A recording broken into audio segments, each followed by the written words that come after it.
That makes sense. Go ahead, Larry. Yeah. What do broke people do? What do you mean? Yeah. Yeah. You have nothing to get up to. Yeah. Things to do, right? Yeah. So you're obviously going to destroy somebody else's character, regardless of the situation. Right. You know what I mean? But what's the gain? Bueller just brought up a really good point. You have no money. You're not gaining elsewhere in life. Right. So you're there to take. You gain nothing even if you don't talk shit about You're them. there to take away things, right? But the thing is like, well, it's a great point that you said. It literally does mirror the whole thing that's happening in Somalia. Corruption. However, she's educated. Unlike in Somalia, when the war happened, the guys that are in power right now were our age. They were in school. Everything shut down.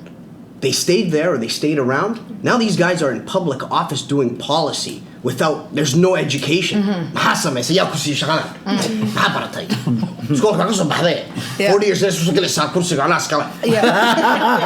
That makes no sense. Yeah. She went to school. Yeah. Her campaign supporters, her campaign manager, all educated people.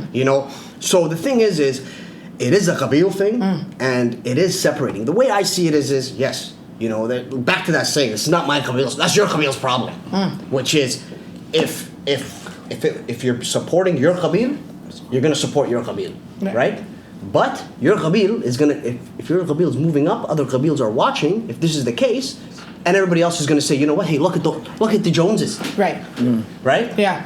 Let's keep up with the Joneses here. Yeah. And then that creates great competition, and that creates, growth, right? Right. So, Mr.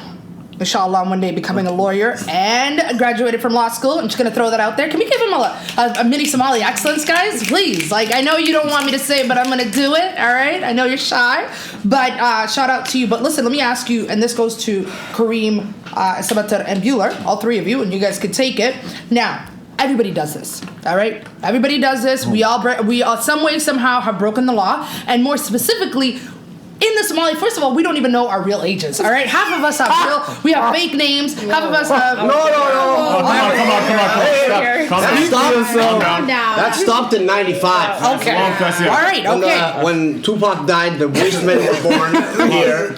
There's the kids after Pac, before Pac. Okay, fine. Maybe you guys all have real names. What I'm trying to say is that you've heard it in the community and other ethnic backgrounds, like people that have done it. People marrying, you bring your brother, somebody needs help in Somalia. Here, we do it. What's the big deal? Why are we crucifying? Why are we putting her on the cross for what? What is the problem? She didn't kill anybody. Nobody got hurt, allegedly, if this is true. Take it away.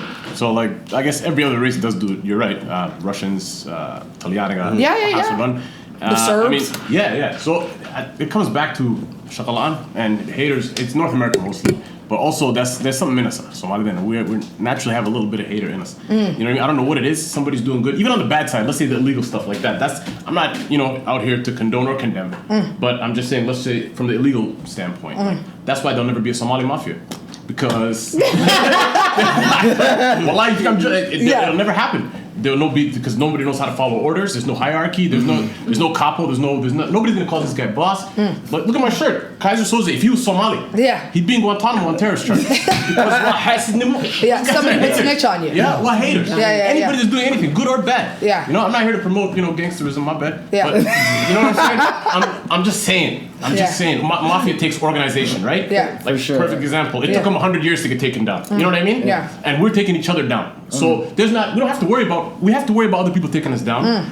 But you got to look to your left and look to your right. And it's 50-50. To your left might be solid. To the left, solid as a soup sandwich. It's not working out. You know what I'm saying? So. Kareem, Samatar, I'll start with you. Kareem, should we judge her on this? Everybody does it. She didn't hurt anybody, allegedly, if it's even true, right? What's the problem? And you have family members that probably come here and have, a better life because somebody in your family was willing to go out on the limb and marry them. No, I don't think we should judge them, but I think there's a false premise or a false hope that we're supposed to stick together just because we're Somali. Like the example you bring up with the Yehud people, Jewish people, right?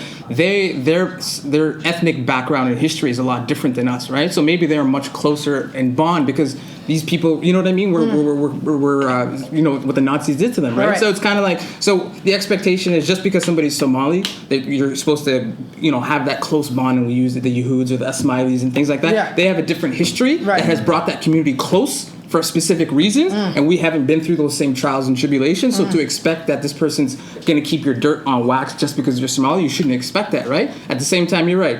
But I mean, even though we're going through like even the transition, say in North America, right? No, there's a struggle there. Shouldn't there be some kind of commonality, some kind of bond to saying, "Yo, listen, Shakala Atawai, I know." Listen, yeah, but but in the same breath, we're still fighting over Qabilism, right? So how can there be bond? But it should be. Yeah. There should be, but we haven't had the same history as other ethnic groups, right? So we don't have that bond. We're still bickering over Qabilism, like you said. So at the same time, if we're bickering over Qabil in North America, in Europe, in Somalia, when somebody has some dirt that's from another Qabil, how are you going to expect them to be like, "Oh, I expect them to keep it on the wrap," or like last, you know what I mean? Yeah, I get it. Yeah. Our history is not the same, so we're not going to be as tight as the Yehoods. Maybe in 20 years, maybe we can be there. Maybe that's what we should aspire to be. Yeah.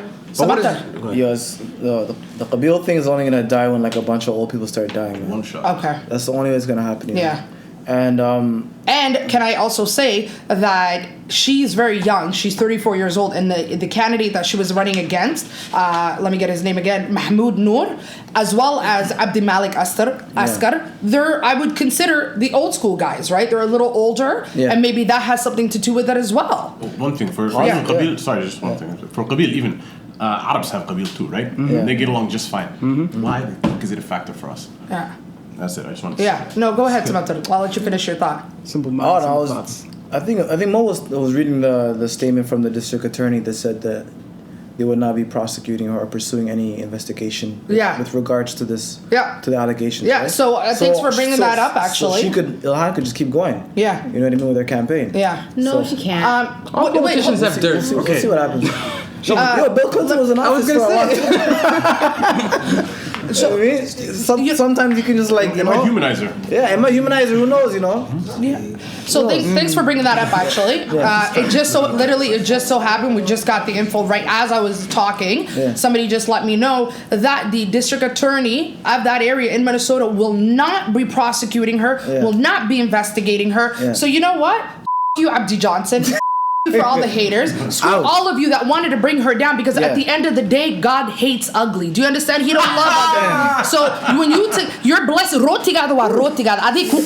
nobody could take it from you. Let that be a lesson learned to anybody in Somali Spot, Somali Gate, Somali Net, anything, you name it, Facebook, you name it. You cannot take anybody else's blessing. And as you said, Larry, you gotta work. You gotta work for your own, and you can't take it from somebody else. Right? That's what it is. And Qabil, you know what? It's I'm gonna say honestly, I like Qabil.